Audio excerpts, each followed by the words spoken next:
Hey, 1 to the 2 to the 3 to the 4. We're talking about the Bible. It's pretty freaking cool. I don't know. That was sick. That was better than before. Bro, I didn't rhyme, though. I didn't rhyme. I should have been like the Bible. I've been reading it for a while. Hey, yo. Well, guys, welcome back. Episode 2. We're going to be talking about seasons and the whole idea that when we give our lives to Christ, He takes us on this journey through different seasons of life. And I feel like through our experiences, we've learned different things. Just like the roller coaster of that. I don't know. Yeah. You know what I mean? No, yeah, I think it's great. It's a good thing to talk about because seasons are like waves. I feel like being in middle school and high school and then now being adult life, I feel like you can see like the moments that God has made, you know? Yeah, and I mean we kind of joke about it because it almost seems like we are kind of on the same wavelength. Yeah. Or almost in the same seasons and ups and downs. I know we were for real in the same season. It's pretty funny. And we get to do it together, which is super special. That's great. It's amazing. But yeah, so we'll just jump right into it. So for me, when we talk about seasons, I really came to realize the idea of there's going to be multiple seasons where God is going to teach me something different and to keep having my heart and arms out wide and open and ready to receive whatever that is. Yeah. During COVID. I feel like COVID was a huge year. It was our sophomore year of high school. And it was my friend group at that time before COVID hit was super tight knit. And then when COVID hit, we were kind of stoked because we were like, okay, we got 2 weeks off from school. Mm-hmm. And we thought we can go to the beach. Summer's out early, you know? Yeah. Being from California, and well, that was not the case. No, not at all. That was really not the case. It wasn't cool. I don't know. How did you feel when you first found out about COVID yourself? Yeah, sort of the same thing. I'd say I remember being on the bus when all the chat was being about it, and everyone's like, "Oh yeah, I bet we're gonna have 2 weeks off," and so on and so forth. I'm like, smoke and mirrors. There's no chance we're getting 2 weeks off. Surely enough, get home, get the call from school. Seneca Valley will be, So, yeah. So then we were out for 2 weeks, and I was like, okay, this isn't too bad. We're gonna have to do some online school. Yeah. That's just how it worked. For me, even in person's hard. Doing online is just they ain't no shot. Yeah, online, there's no way. I mean, I did better. I feel like people did better, but you don't learn anything. I did better. I don't know if I did. My grades were better, but what I processed is I didn't process. I didn't process the information. I actually did, I think, do better, and I think part of that too. Same with my junior and senior year, and I think part of that too is luckily a lot of the teachers I think had a lot of grace. No, for sure. I mean, you how challenging. Whoa, you had to. Boom.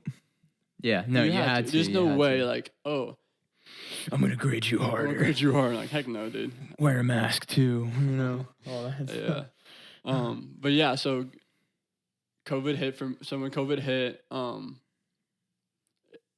straight up, it was difficult because, I can't be with my friends. The church was gone, basically, which was hard for me because as somebody who kind of grew up in the church and serving a time and time again, and that was my whole life was that there was this emptiness there of I didn't know.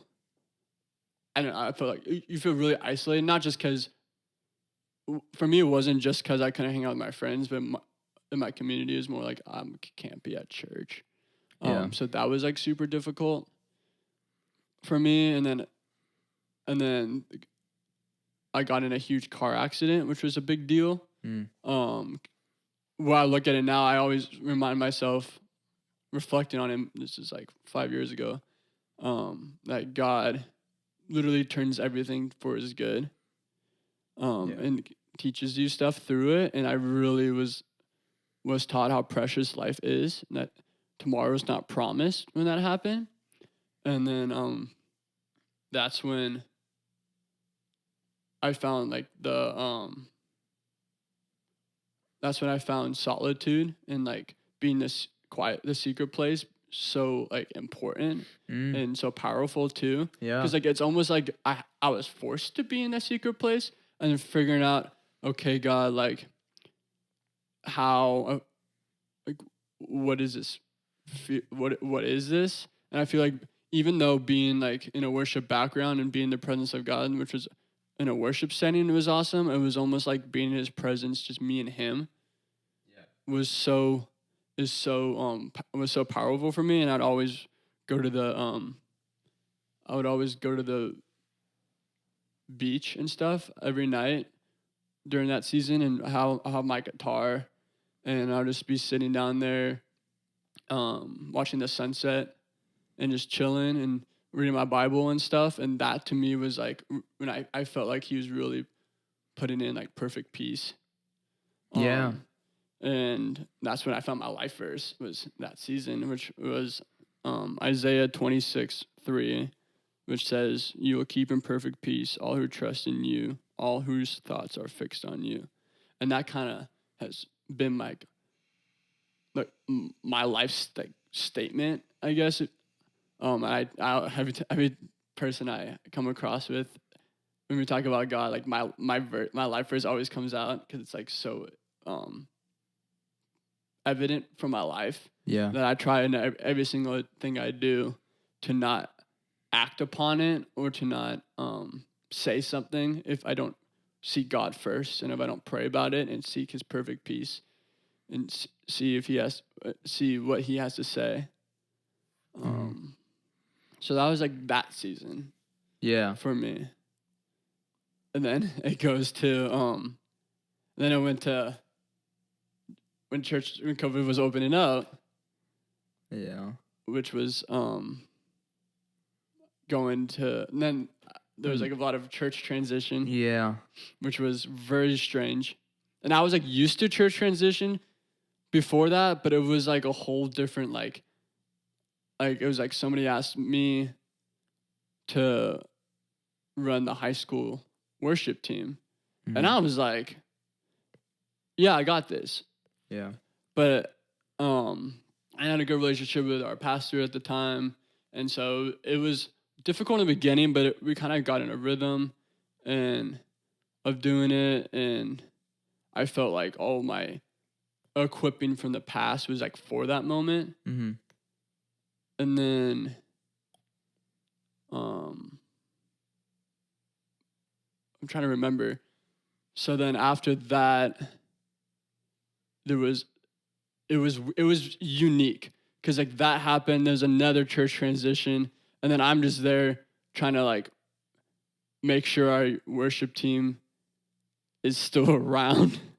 Yeah, because so many people wanted to bail, and I wanted. Just weren't 100%. Yeah, and then I got to a point where I kind of wanted to bail too, but I felt like God was saying like finish something that you started, and so that was like interesting because it was like being quiet in COVID, and then now I'm using you to like speak and lead. And I always was like the most consistent one, I guess. Yeah. What you would call like our OG team at the time. Who's just been there for a long time, and I was like the oldest one that stayed. But then I started doing that for like a year and a half, and so it was like very challenging because it was like I was 17. It was very unique because I had like kids that wanted to join the team. Yeah. And I was like, yeah, come to my house. Like we'll go over some of like the songs, but that it was hard because I'm like, it was so much confusion of what was going on at that time for me to navigate. Because I was like, okay, like, do I put them on the team? It's not my job to do that. And I kind of want to stick with what's working. Because it's not like it's working 100% of the time, so I'd rather stick what's kind of working, I guess. And then getting them ready for when they do hire somebody, So like that was a unique position because of like my age, I think, and like I think at the time, I thought I was equipped, and I do think I was, but I think I just didn't have any. I didn't have any like oversight over me, Yeah. which was very strange reflecting on it, because I think at the time you're like, heck yeah, I don't need that. Like I'm good, And then when things keep shifting and changing, it's kind of like, oh, I kind of needed that oversight. Yeah.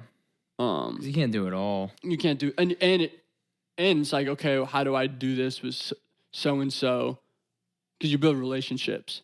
Yeah. And so when it shifts, you're kind of like, okay, like how do I not have to?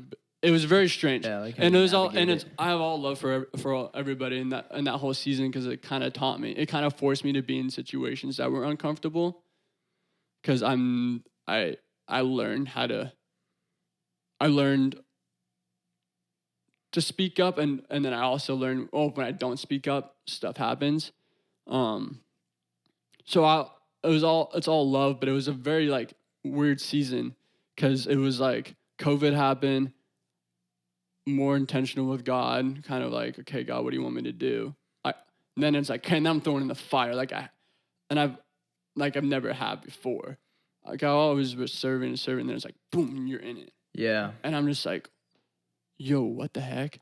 And then at senior year, it was crazy, because then it's like, okay, then you got like, I've done it. So it's like you're like, I know what works, whatever. I found like my rhythm in it. Yeah. And then it was like weird, because I'm like, okay, now that season is done. Now what do I do? And so it was like so perfect, because it was parallel, because I grew up playing basketball. So it was like parallel to playing basketball my senior year, because I didn't want to play.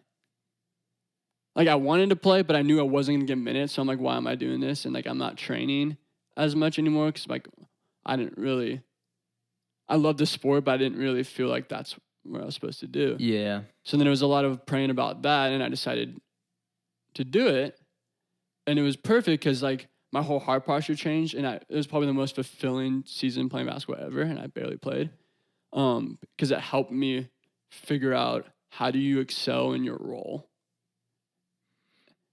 and be the best that you can in your role. And it was like, it was like a lot of observing like my coaches and peers around me. I'm like, okay, how I'm gonna transition into like the church setting, as I was doing. That was like the biggest thing was like, now how am I gonna excel in my role, going back to what I've been back freshman year of high school, because it was like huge flip flop. Mm-hmm.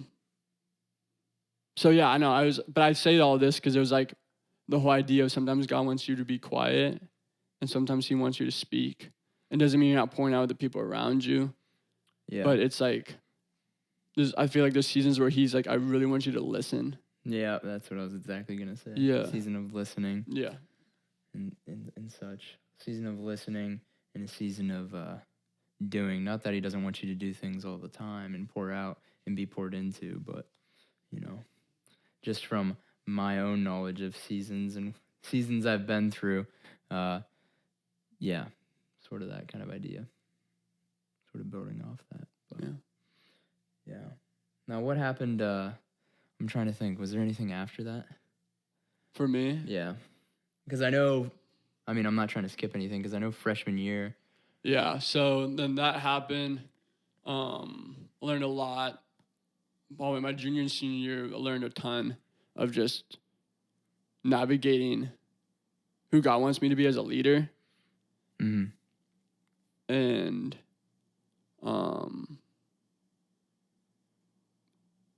like listening and being so like quick to listen and slow to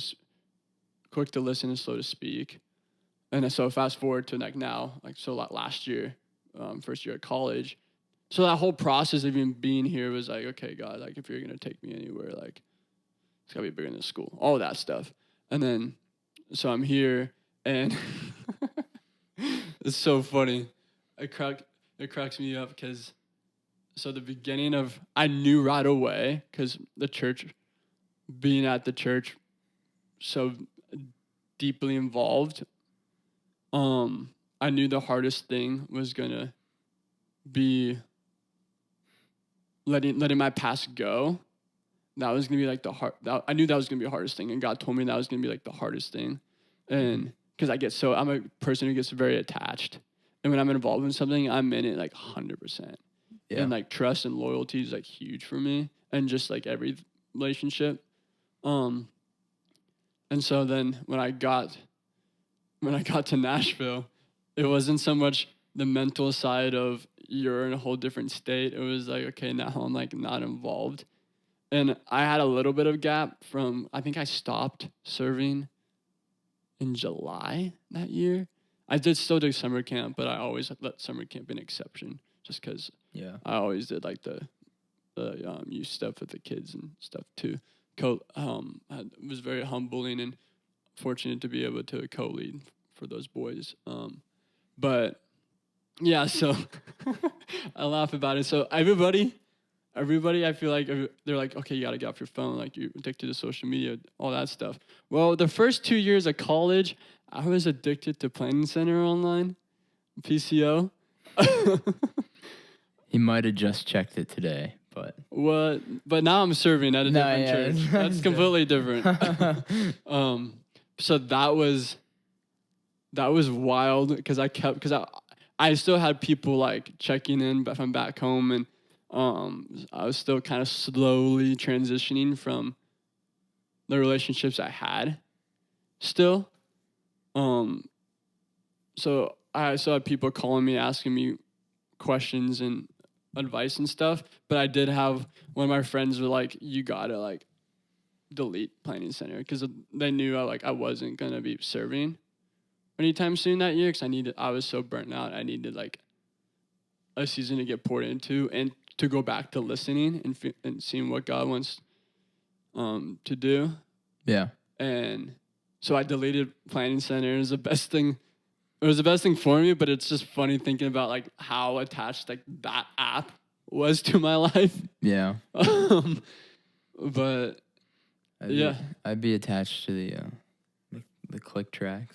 Oh yeah, so we never. Of course. We always did click, obviously, but not like I hated. No guide. No, hated the guide. We never did the guide. What? Not the guide. If I was doing you have to have an MD, like an actual person MD. No, I don't agree with the guides at all. That's my personal opinion. But that could be a whole nother worship conversation.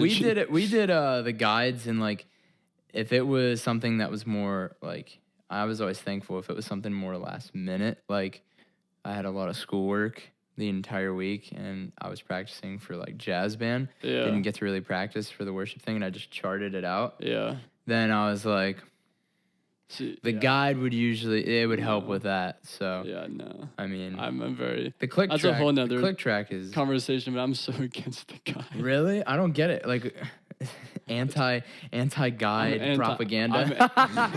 I'm anti-worship guide MD. I'm anti. What about faux talk back front of house? That's fine. Cool. That's fine. I remember when I'd be playing, sometimes people on talkback would be yelling, and I wouldn't be able to hear like the click because they'd be so loud. I'm like, dude, I have the click already cranked, and like you're like screaming in my ear right now. But it happens. So that worship background, as always. Worship background. Both of us. So yeah, that was kind of that for me, and it was a whole idea. I think it's like so evident now, being able to reflect on it. I feel like everybody has their own story they've gone through, and just I feel like letting your past be is like the hardest thing. And that was like a year process for me, of because I so wanted to serve again, but I so knew I just wasn't at the place to do it, and I really wanted to get back to that. Mm-hmm. And then I went to and then I kind of had a little, the summer going into this year, I had a little bit of, I guess, getting like my feet wet back into serving and leading and playing drums and worship a little bit. And so that was good for me, because I kind of was like was ready to serve when I got back to Nashville, and it was like, okay, God, like I want to be able to serve where you're the focus, and not just because like this is what you did and this is what you've done.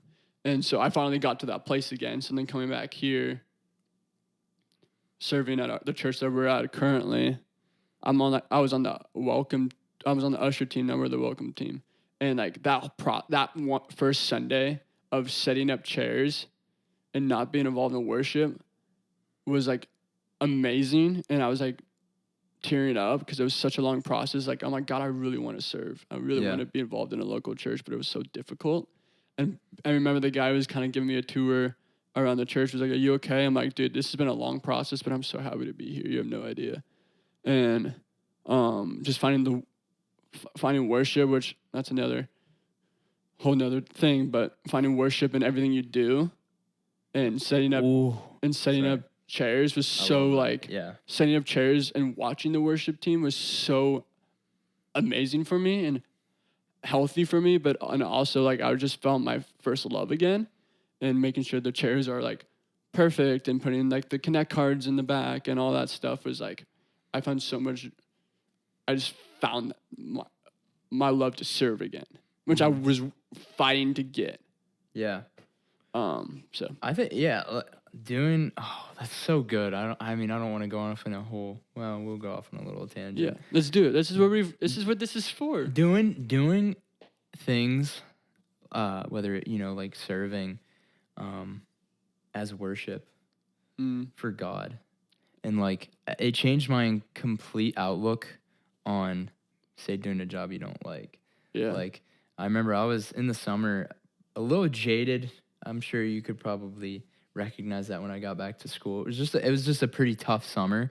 Yeah, I can relate. A lot of stuff going on, just a lot of unexpected happenings. Just not the greatest summer for the Laguna household. Nothing like crazy, but just a little salty whenever I got back to school. And when I went back for Christmas break, and I don't know, it kind of just having the attitude of every day of just obviously not killing yourself over this part-time job or whatever, but doing it, everything you do in a way that is like honoring and worshiping God, saying like, okay, I'm doing my best for this because I'm trying to honor God. And not only that, but also so people can see God through me.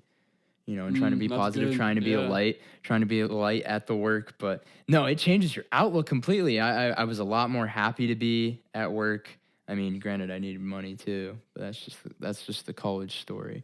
But it was just a completely different outlook. Just made it a lot more fun too. So I mean, it's really great to do that, and it can be challenging. I know, like even with some schoolwork, when you're like, I'm doing quantitative business methods. Like, how do we do school? It's even stuff like we don't want to do. And some days you're not gonna be perfect. Some days you might feel a little more negative than other days, but it's just not letting those emotions get the best of you. Yeah, I like how you brought up summer, because going into summer was not an easy thing. Yeah. For me, I remember the April going in. To summer in May, I was like, God, I want to go home because I want to see my family and I want to be there, and I want to go to the beach with my cousin and surf and then go to the gym. I want to watch sports with my dad. I want to hang out with my mom and sister, grandparents and uncles, cousins, all that stuff. I want to see my boys who are going into 8th grade and transitioning to freshman year because I missed that. I missed that year. Besides being able to FaceTime them, but so I wanted to see them, but it was like I didn't have like this peace of being home, and so I was like, "Hey God, like if you're calling me home for this summer, like help me to be joyful, like Scotty that I am, and continue to grow me, continue to speak through me, because like I want to be me, right, for the people I care about." But it was like it was like this weird, like, hey, but what am I supposed to do type thing. And then so this verse really stuck out to me, was kind of like that helped me through that summer, which was Jeremiah 9:7, and it says, "And work for the peace and prosperity of the city where I sent you into exile. Pray to the Lord for it, for its welfare will determine your welfare." And to me, that was like huge, because sometimes God brings you to places that you not necessarily want to go back to. Does it, or like you feel called out of, but sometimes He brings you back into like uncomfortable situations. So it's like, how can I step into this uncomfortable situation with Him in mind all the time? And again, and being that season of listening. So then getting to like where we are now and be able to speak. Yeah. And so that summer was like hard. I'm not gonna say it was easy, but it was so good for me, because I like getting out of it and being, and Him kind of equipping me, and also just putting little like steps in place, one step at a time. I'm kind of like, okay, like you're like, I felt like I was there. I was at home for a reason, and so I was like, okay, if I'm here, like, what am I supposed to do? And it wasn't anything like specific He wanted me to do, besides just listening and being more intentional with the people I poured into, and be there and just have fun with my family. Like, I think that was big for me. I think I'm like super grateful for like doing all the church stuff I did in the past, but at the same time, I was there so much that part of me feels like, did I miss anything with my family? Did I not? I don't think I did, but it was like the whole idea of now being back. Okay, I'm like, okay, I'm gonna be the most intentional with my family like I've ever been. Yeah. Like, I'm at home to be with my family. This is why I'm here. Yeah, I kind of relate to that. Me and my brother were talking a couple weeks ago about it, and we were having kind of a heart to heart, and we were talking about. I mean, we were always close, literally since the day I was born, and I remember my parents praying about that, and a pastor at wherever I was born in. I don't remember the hospital, Pittsburgh. But yeah, shouting it out again. Jeez, oh man, typical Yinzer right here. But I remember her praying. My parents told me praying that we would be best friends, and I remember we were talking about it the other day. It didn't seem like we got. I mean, we were always really close, but it didn't seem like we got as close as we have been until we sort of had that away time, and then it was sort of like this. Oh, you realize like, hey, they're gone. They're gone. It's time to be more intentional about this, because like at the end of the day, I mean, I was just thinking this in my head, like I think the best way to describe a healthy family environment is probably like genuinely like as a team. 100%. You know, working together for each other. That's good. So it's like that's a bar. Dang, that's bro. He's spitting through me right now. I don't know. Yeah, I did. Yeah. Yeah, so yeah, I guess we could what season would you say you're in about now? I want to ask you that. That might be a tricky question, but 2024. I don't know, bro. 2024 is. Boo, boo, boo. I was at my family always goes to Mammoth, which is about 6 hours away from me, and back in California, to ski and snowboard up there, and on New Year's Eve, they have like fireworks downtown, and so everybody goes down there, and it's like this like a little New Year's party that this ski resort puts on and stuff. And so I'm standing there watching the fireworks with my family, and I just felt like God was just like 24 about to go crazy, and like I don't know what that means, but I just feel like this is a season where God's just going to continue to make things more clear. Yeah. And I think, and again, I go back to listening, because I feel like I've gotten was I like this in the past? Oh, heck no. I was not like this. And I think but I was so young, and now I'm 20, and still young, but being able to reflect on everything. But I say that because I think now I'm really good at being quick to listen and slow to speak, and I was not that way in middle school and high school. And so I say that because I feel like now the season I'm in now is like being very, very, very intentional of being quick to listen to God and slow to speak, and even with the people around me too, which I feel like I'm really good at now. I think a lot of people think I'm introverted out here, which I do agree. I think I'm in the middle now, and I think that's a good place to be. I think I'm just kind of like, if I need to talk, I'm going to talk, but if it's nothing crazy, I'm just going to shut up. Yeah. That's fair. But yeah, so I think that's the season I'm in, because I feel like God has put things on my heart that I don't know when it's going to come into fruition, all in his timing, but he's kind of like, he's kind of like, keep listening, keep seeking me, step into what I want you to step into. Mm-hmm. Yeah. But like, ooh, I don't know. We talk about this all the time. I mean, it doesn't. 2024, baby. Here we go. Yeah. Here we go. No, yeah, it should be a crazy year. What about you? No. I know. I talked a lot this episode. No. My bad, guys. I have a. That makes me laugh. I don't know. I mean, a lot of the time it doesn't make sense till you see it in the past.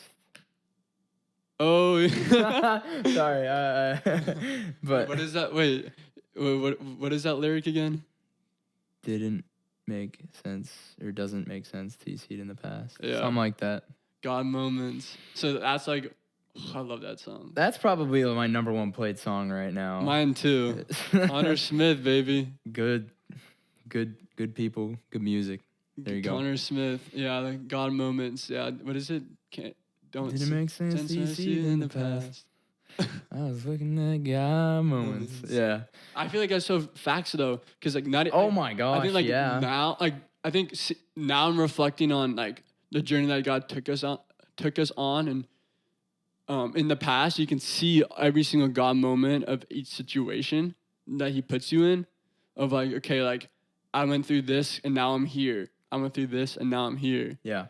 And I think I kind of like the testing what you said, like where you are now, and now we're in 2024. I feel like there's gonna be a lot of things that come up where years down the line, you can look back and be like, "Yo, that was a God moment." Yeah, I know. Real, you can't for see real, it now. for real. And it's hard to see it now, but like in the past, looking back, you're gonna be like, "Oh my hey, gosh, yo, that was so silly."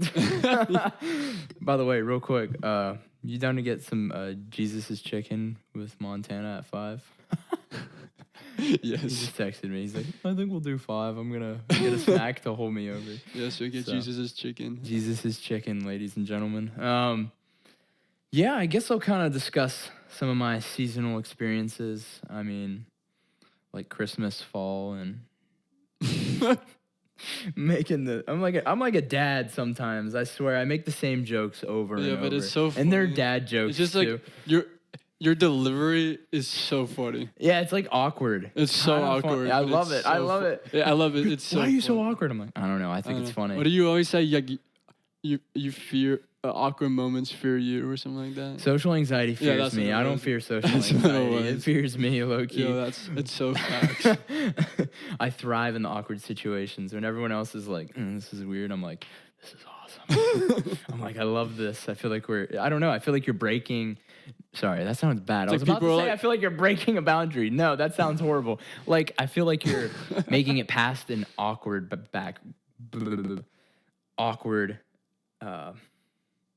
like boundary, if that makes sense. No, boundary that still sounds bad. Let's just move on. Yeah, we'll move on. But like, I don't know. It feels like I don't know. If you get more comfortable and other people get more comfortable with the awkward situations, it just feels there's no awkwardness. Like, yeah, there's no awkwardness. It'll eventually go away. That's so true. So and I feel like that took me a minute. Oh, I don't know. Being your sweet mate freshman year. being his sweet mate freshman year. Homie was like the most like trolliest person, still is, but the most trolliest, awkwardest person.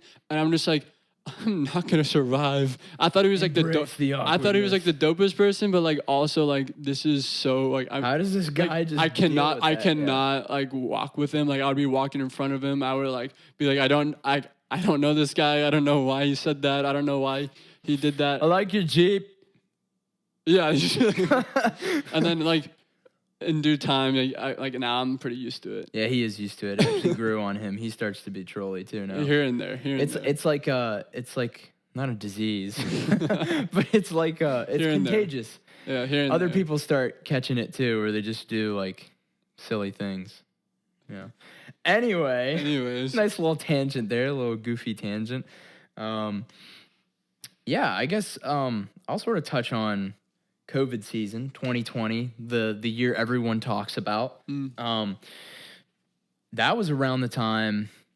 It was definitely a different year, like you said, sophomore year. A lot of things went down that year, not only like worldly, but also in my individual life as well. That was around the time when I was able to be more involved, be more intentional with the Lord, and quit porn. So, I mean, that was great. And I joined the... Whoa, bro's making fun of me, right? That is pretty funny. That is pretty funny. I did say it very... Stop judging emphasized. me. Corn. Stop judging me. Corn. Jingle bells. Yeah. But, no, yeah.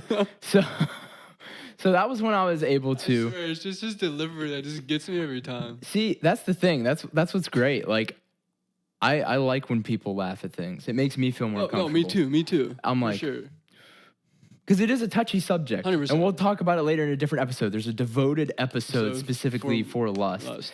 But, yeah, we'll talk about it in a different episode. But it is a serious thing that not only lust in itself, but also pornography has been this entire thing that's consumed our generation. For sure. For sure. And 100%. it's so like it's even pushed now that it's healthy. that's what's crazy.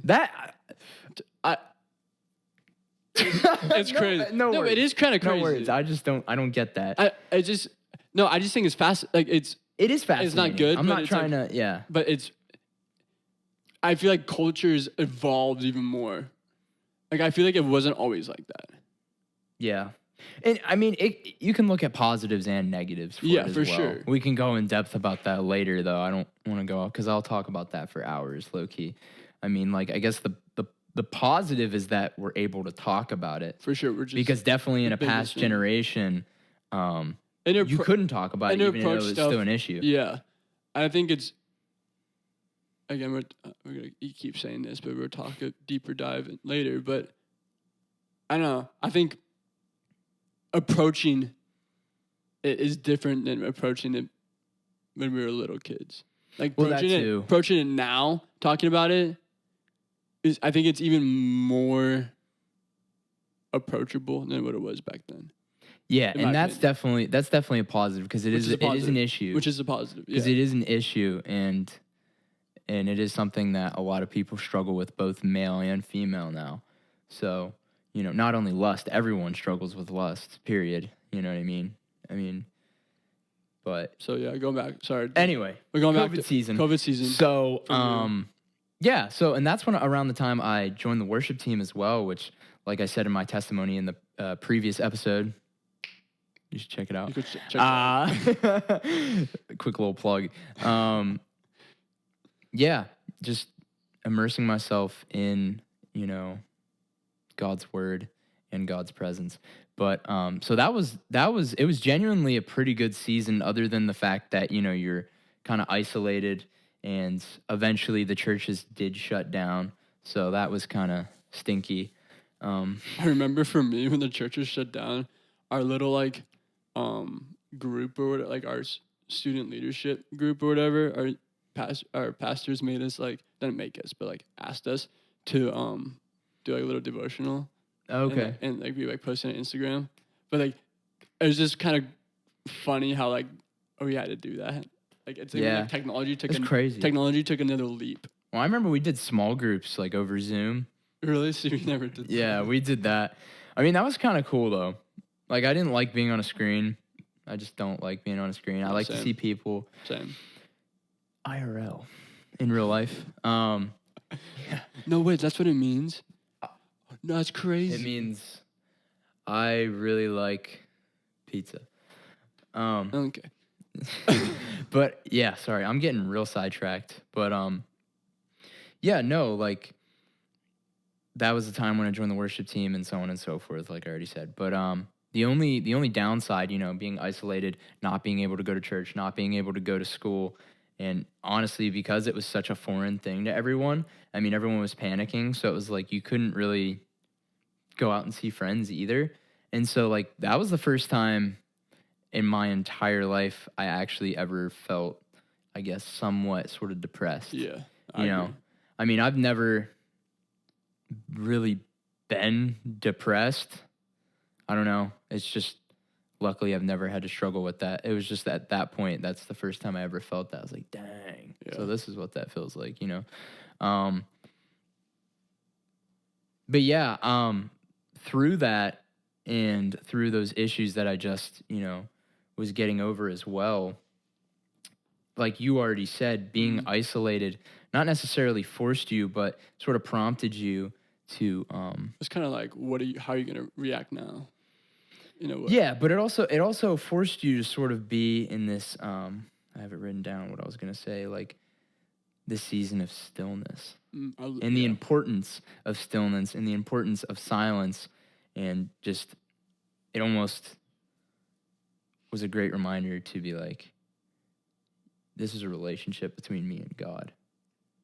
And I need to value that time. And being able to be in that time, not 24/7, but a lot more than maybe you would whenever you're going about your everyday lives, like going to school, going over here, sort of not forced you, but prompted you to be in that time with God a lot more often. So, you know, you were able to listen and hear things from God better, and just being able to grow that relationship and also improve upon yourself. So I thought that was really great. Another thing from that too, looking at a more positive outlook from COVID, was growing with family, like you said, just being more intentional with that. And it really made me realize, like, if all was to, you know, go wrong in life, at the end of the day, it's really, I have the privilege to say, at the end of the day, if all was to go wrong, I know that obviously God and my family would still support me, no matter what could happen. Same. You know, so that was totally something that we all kind of figured out through COVID, and I think my family's relationship altogether, we just grew insanely. So, Awesome. I mean, there's a lot of negative things that people take from COVID, but there is definitely positives. Well, that's why I go back to, like, you can see how God makes what you can think is a negative turn it into a positive. Exactly. And not just a positive, but just completely transforms how you look at life forever, and whatever that thing was. And and like building relationships with others too. You know, like I think the importance, like you said, like family's important. Like I think that's what showed. I can relate to you with that too. There is like, no, family is like very important. Yeah. And in whatever regards, if that's your actual blood family or if your family looks different. Yeah. And that's where like it look different for everybody else. Friends and family, close friends. Yeah, but whoever's in your like circle, that's what's important. Yeah. Like God first, obviously, and then like that's like. It's huge. Huge. It's huge, and I mean part of that too is why we're trying to create a community through this, even though it might not be as close.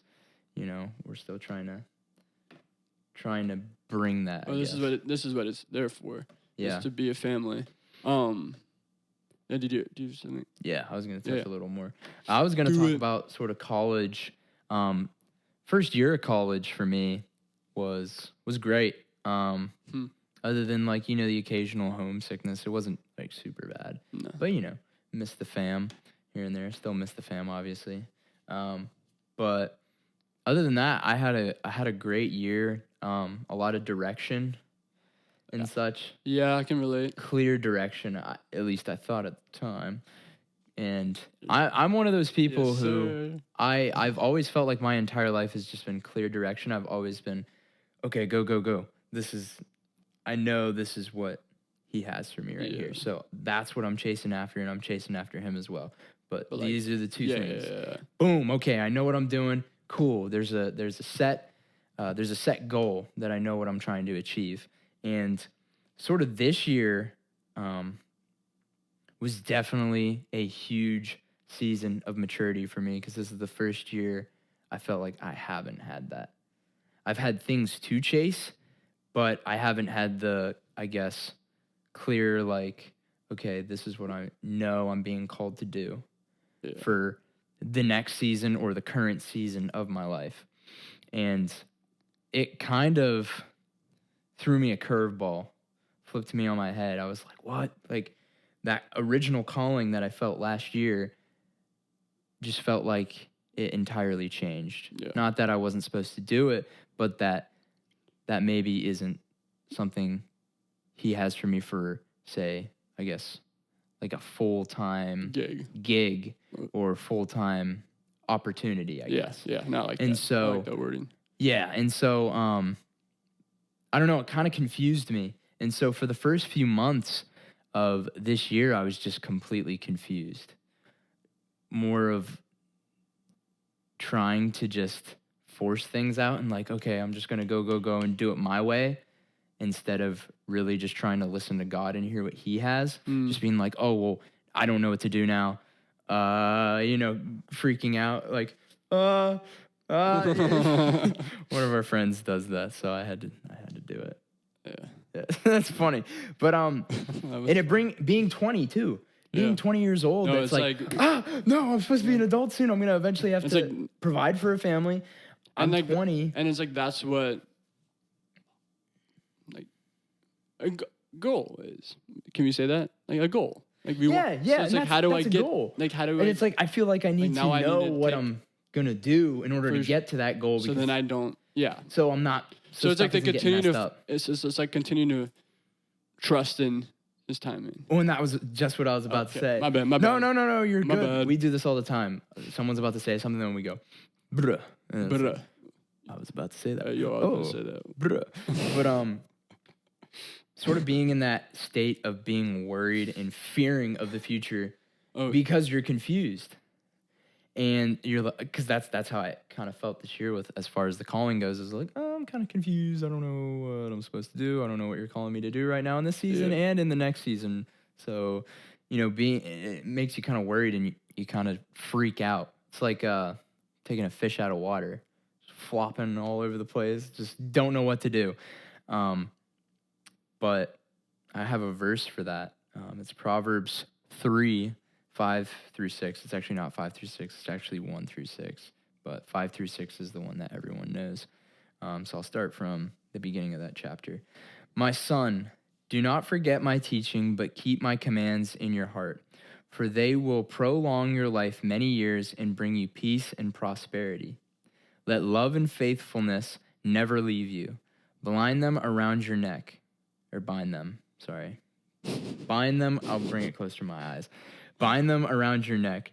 Write them on the tablet of your heart. Then you will win favor and a good name in the sight of God and man. Come on. Trust in the Lord with all your heart and lean not on your own understanding. That's what I was trying to do. In all your ways submit to him, and he will make your paths straight. That's so so seeking good. him. Yeah. That's what's going to open doors. So being content with being in a season of stillness and silence. And I have a word from my mom. Okay, so I was talking to my mom, I think it was over Christmas break, like the last couple days of Christmas break before I was coming back home. I don't know, I was just kind of, venting, because that's what you do with your parents. You kind of vent about all kinds of stuff, just letting it out. But I was just talking about, like, being worried, and I was like, I don't know, I just don't feel like I'm hearing anything or hearing what I want to hear right now from God. I'm worried. I'm scared. I don't know what I'm supposed to do. I'm freaking out. I don't know if I'm supposed to do this. Blah, blah, blah, blah, blah, blah, blah. Just chatting it up. And I remember she said, after listening to what I had to say, why are you worrying? Why are you worrying? There's no need to worry. You don't need to worry. If you're going to worry, that means you're not trusting in God. And it was just like, bar. Well, can I share one thing Go, going go, into go. that? Yeah. This is so perfect because one of my I was talking to one of my mentors, kind of like, okay, like the season I'm in and kind of navigating that and stuff like that. And he said something, and it was so good. It was like it was insane. Yeah, this is fire. And this he said, expectant faith equals excitement, not anxiety. Oh, As a word, bars. as a bar. Oh my gosh. That's so good too. It's so good because there's been so many times where we like hear something from God, or we think we do, but we feel confident like we heard it from God. Yeah. And like this is supposed to happen. Again, we don't know when it's gonna happen or whatever it looks like for our lives. We don't know when or what or exactly, but it's there in our hearts for a reason. And then, but then we get like anxious about it because we feel like, oh, like, and then you kind of get scared because you're like, yo, God, like I don't want to mess this up. And then that goes back to like you can't change His will. Mm-hmm. And so then I'm like, so that relieves like a lot of like pressure off yourself. Like you can't change His will. And like if you're nothing you do, nothing you do. No, you can't change His will. So I'm like, okay, if I believe this is from God, or I heard this from God, or whatever thing it is, or job, or whatever it looks like, I should be excited about it to come in fruition in the future, knowing that it's probably better and or different than what I thought it was. In the same sense, like it shouldn't bring me anxiety. It should bring me excitement and joy, and like I can't wait instead of stressing about it. Be like, yo, you can stress about it all you want, but like you can't do anything about it. And I would can't do anything about it. I would call it too confidence of God. Because if you're like downplaying and not expecting the things that you felt in your heart, you're basically just downplaying not only Him but your faith. You're making Him small. Yeah, you're making Him small. And I'm like, yo, our God is not small. You're downplaying His power. Yeah. And everything He's already done. It just, I love that what you say. Yeah. Like, you make Him small, and I'm like, no, he ain't small. I can promise you that. And you were sort of saying too how like nothing we do can change the plans that He has for our lives. And I mean, obviously, as humans, we do have freedom of choice, but like nothing you do, like as far as like sinning, is going to necessarily mess that up. He's not going to put you, He already knows when you're going to sin, number one. Number two, He's not going to put you in something if you're not prepared. For sure. Which is huge. Something, and then that goes into like... This is going to go straight into my verse, like honestly. Boldness and authority in Christ, going into that, but... I couldn't even have thought of a better transition. I'm so happy you brought that up. Only God. I know, because then we're just going to go straight into God Jeremiah. moments. We're bringing it up again. But then we're going to go into Jeremiah 1:5. Church, open up your Bibles. Hey. Can I open the app? That was always me. I was like, the app. I was always bad at taking notes, too, because if I take notes, I get distracted. But anyway, that was a random tangent. I got good at taking notes during COVID. My friend would always take notes, and I'm like, I got to take notes like her. So I started using my notes app. It's like covered with everything. But anyways. I always like to take notes after. Sort of take away what did I take from it. See, I just forget. See, if I take notes, I forget. Because I'm so focused on trying to get the notes that I'm like, wait, what? I read the notes and then I'm like, okay. But there was something I thought that stuck out to me and I missed it. Yeah, that's... I got you. All right. I was never, But anyway, Jeremiah 1:5. Before I formed you in the womb, I knew you. Before you were born, I set you apart. I appointed you as a prophet to the nations. Come on. Jeremiah 29:11. This also has to do with God moments. For I know the plans I have for you, declares the Lord. Plans to prosper you and not to harm you. Plans to give you hope and a future. Boom. Drop the mic. Jesus is dope. Yeah, for real. For real. For real.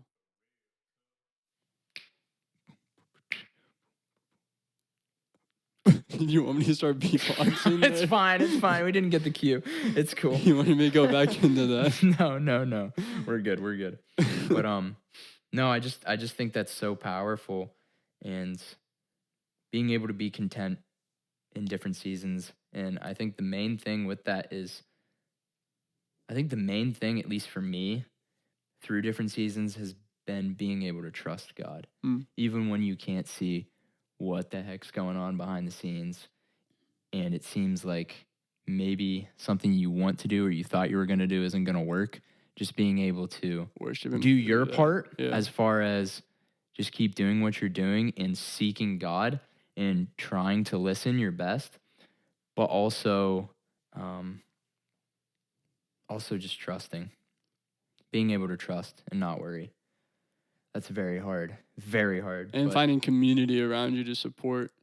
I think that's really big too. That's huge too. That was something. I think that's something that I'm blessed to have, not just with family, but like our relationship has grown.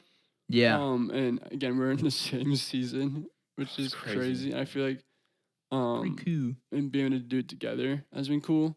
But if definitely a blessing. Yeah. Doesn't make you feel alone. Doesn't make you feel alone, and brings up conversation and more like sharpening each other and stuff like that. But yeah. No, I think this is a really good conversation. Yeah, it was going off. No, I know. Good.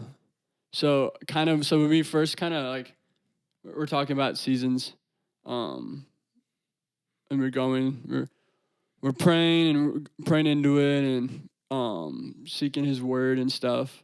I found Ecclesiastes 3:1-11, which I thought was just hit so home.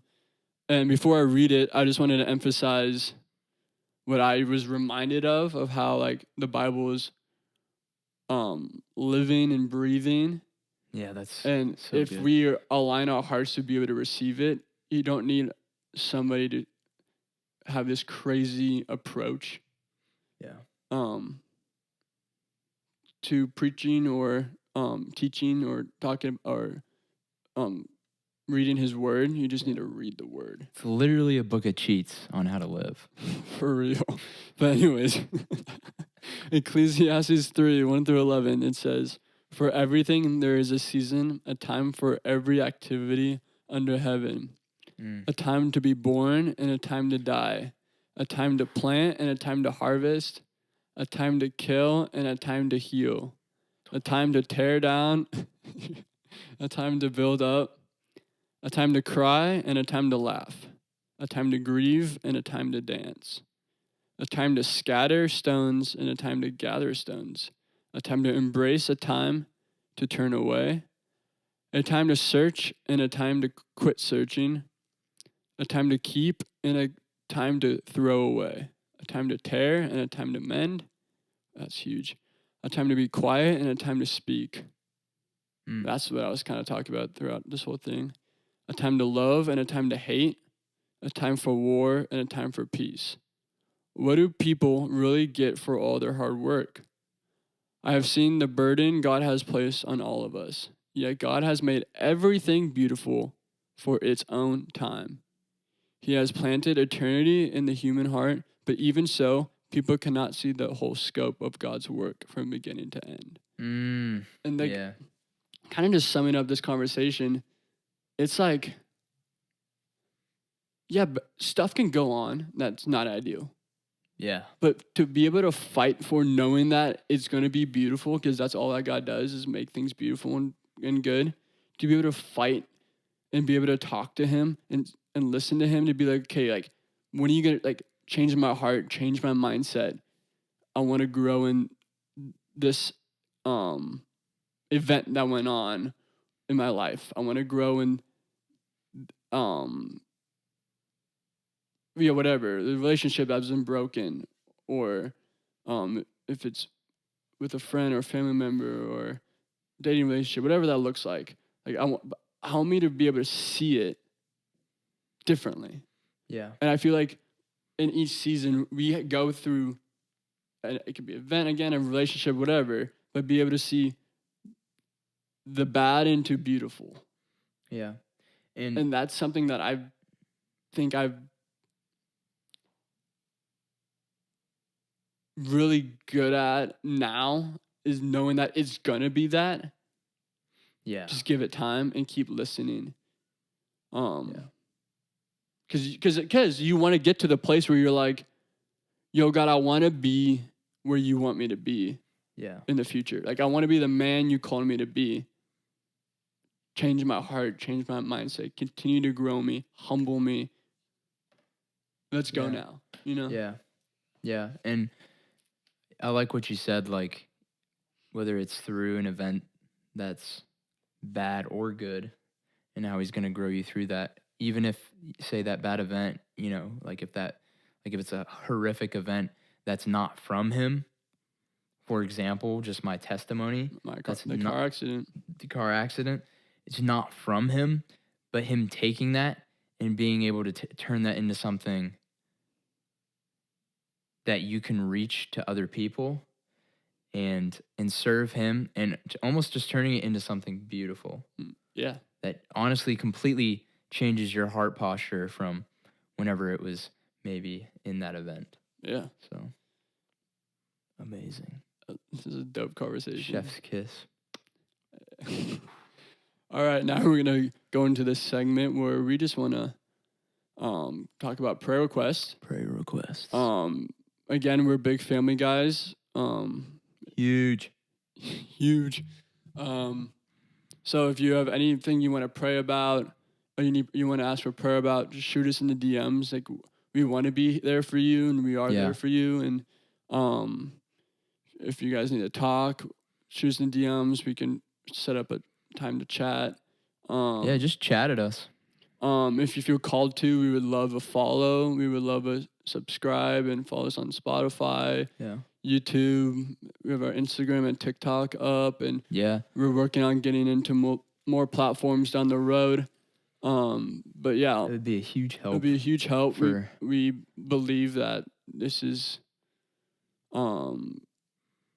this is a family, and that God's in it, and he's a focal point of us having these conversations. It's been a lot of prayer going into it, and we're still planning on getting some guests on down the road. We just gotta keep praying that God will continue to open those doors when his timing comes. But yeah. Anything else? Like and subscribe. That's all I got. Like and subscribe. All right, guys, we got a dope conversation next week, and share with all your friends. Peace. We love you.